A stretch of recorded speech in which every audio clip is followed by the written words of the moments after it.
بسم اللہ الرحمن الرحیم۔ محمد ممتاز سعیدی الغزالی یوٹیوب چینل کے ساتھ آپ بھائیوں کی خدمت میں حاضر ہے۔ بہت شکر گزار ہوں، آپ کافی لوگوں نے میری اس سے پہلے والی ویڈیو جو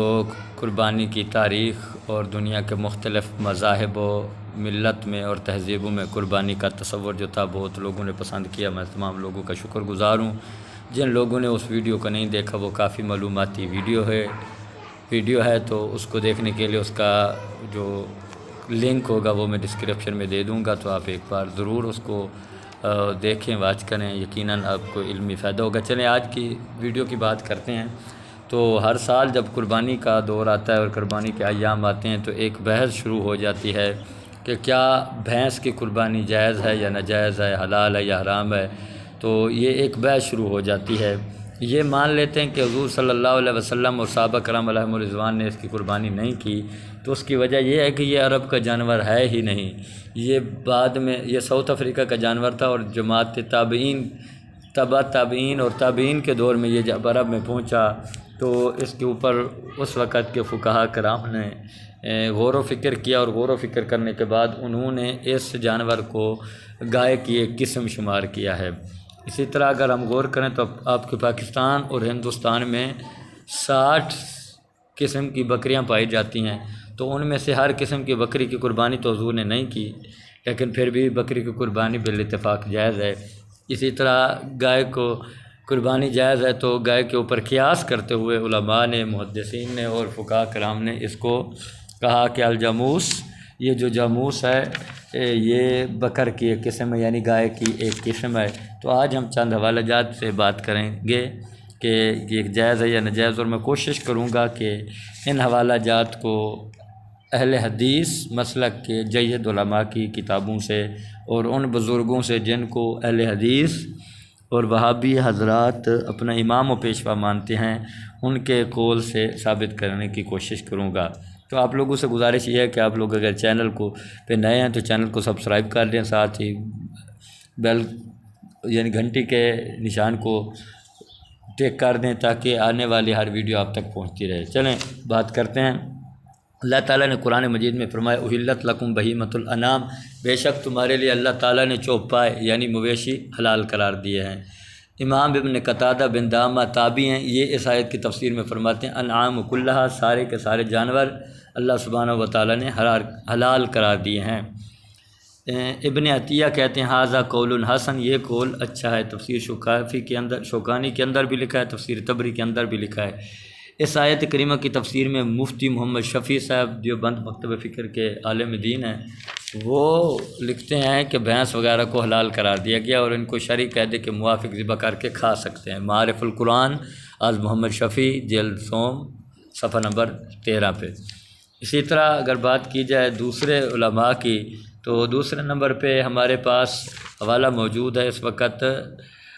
محلل ابن حزم، بھینس گائے کی نوع و قسم ہے، تو جس طرح گائے حلال ہے اسی طرح بھینس بھی حلال ہے۔ جس طرح گائے کی زکوٰۃ کا حکم ہے بھینس کی زکوٰۃ کا بھی اسی طرح حکم ہے۔ جس طرح گائے کا گوشت حلال ہے اسی طرح بھینس کا گوشت بھی حلال ہے، اسے دودھ لینا بھی حلال اور جائز ہے، تو اس کی قربانی کرنا بھی جائز ہوگا کیونکہ یہ گائے کی ایک قسم میں ہے۔ بھینس کی قربانی کے متعلق نعیم الحق ملتانی کا ایک مضمون تھا، بھینس کی قربانی کا تحقیقی جائزہ، جس کو مکتبہ دارالحسنہ سنبڑیال روڈ ڈسکا سیالکوٹ والوں نے دسمبر 2004 میں شائع کیا تھا۔ تو اس میں یہ بات موجود ہے کہ قربانی کے جانور میرے اور آپ کے درمیان اتفاقی جو ہے نا بہیمۃ الانعام یا انعام، ان میں زکوٰۃ اور بکر و قربانی ہر دو کے سلسلے میں دونوں لفظ سے مراد ابل بکر و غنم مراد ہیں، یعنی مطلب یہ ہے کہ اس میں گائے میں بھینس بھی آ جاتی ہے، اور اونٹ اور گائے بھیڑ بکریاں وغیرہ اس میں شامل ہیں، یعنی انہوں نے بھی اس بات کا ذکر کیا ہے۔ فتاوی ثنائیہ میں لکھا ہوا ہے، پوچھا گیا یا سوال کیا گیا کہ بھینس کی حلت قرآن و حدیث سے کیا دلیل ہے، اس کی قربانی ہو سکتی ہے یا نہیں، تو اس کے جواب میں جواب دیا مفتی صاحب نے جو اہل حدیث کے بڑے جید عالم تھے۔ انہوں نے کہا جہاں حرام چیزوں کی فہرست دی گئی وہاں یہ الفاظ مرقوم ہیں، یعنی ان چیزوں کے سوا جن چیزوں کی حرمت ثابت نہ ہو وہ حلال ہیں، تو گویا بھینس ان میں شامل نہیں ہے، لہٰذا بھینس حلال ہے۔ نعیم الحق ملتانی نے بھی اس کے اوپر حواشہ لکھا ہے۔ اسی طرح فتاوی ثنائیہ میں ہی لکھا ہوا ہے کہ ما فی الہدایہ و عموم البہیمۃ الانعام پر نظر ڈالی جائے تو حکم جواز قربانی کے لیے علت کافی ہوگی۔ دیگر بھی مولانا علی محمد صاحب خانوال کے، مولانا ثناء اللہ امرت سری کے یہ فتویٰ نقل کرنے کے بعد جو میں نے پہلے آپ کو بتایا، وہ کہتے ہیں کہ میں کہتا ہوں، یہ کون کہہ رہے ہیں؟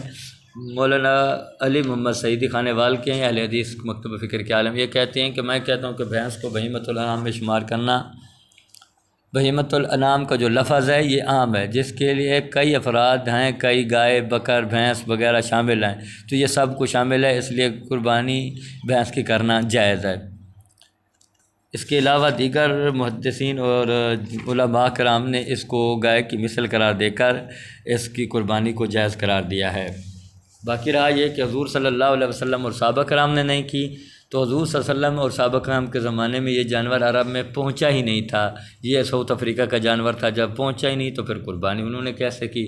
بات کرتے ہیں حضرت عمر بن عبدالعزیز کی، جن کو خلیفہ راشد بھی شمار کیا جاتا ہے، تو انہوں نے بھینس کو بکر کی ایک نوع یعنی ایک قسم قرار دیا ہے، اور اسے زکوٰۃ کی سنت میں ہمیشہ کے لیے جاری فرمایا، یعنی جس طرح گائے کی زکوٰۃ ادا کریں گے اسی حساب سے بھینس کی بھی زکوٰۃ ادا کرنی ہوگی، تو اسی طرح جس طرح گائے کی قربانی جائز ہے اسی طرح بھینس کی قربانی بھی جائز ہوگی۔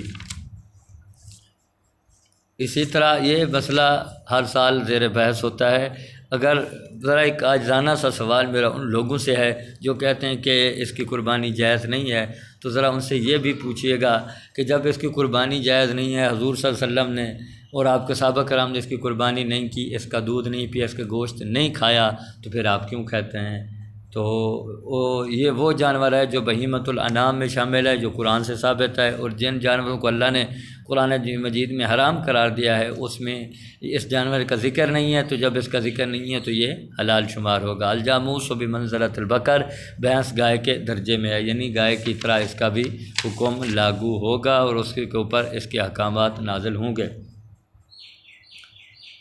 اب اگر جاموس کی بات کر لیں لغت کے حوالے سے، چونکہ جو باتیں عربی میں ہوں گی، قرآن حدیث عربی میں نازل ہوا، تو ہمیں عربی الفاظ کی لغت کے معنی بھی عربی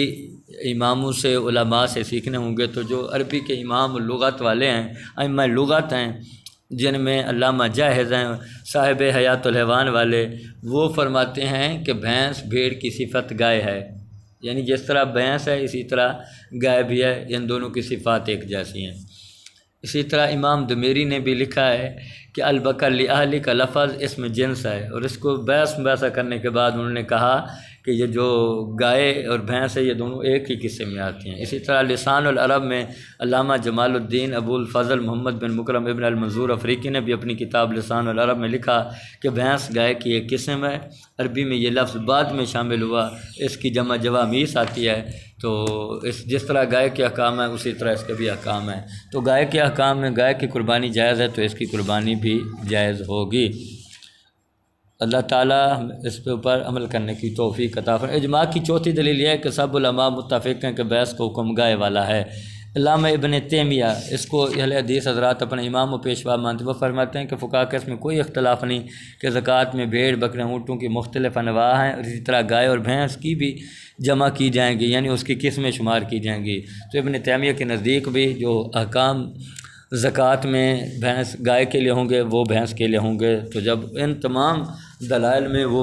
گائے کی مثل ہے تو قربانی میں بھی اس کو گائے کی مثل شمار کیا جائے گا اور اس کی قربانی کرنا بالکل جائز ہے۔ ہاں، افضل قربانی جو ہے وہ اونٹ کی، بکرے کی، دمبے کی، گائے کی ہے، اور اگر کوئی شخص بھینس کی قربانی کر لے تو اس کی بھی قربانی ادا ہو جائے گی۔ واللہ اعلم ورسولہ بالصواب۔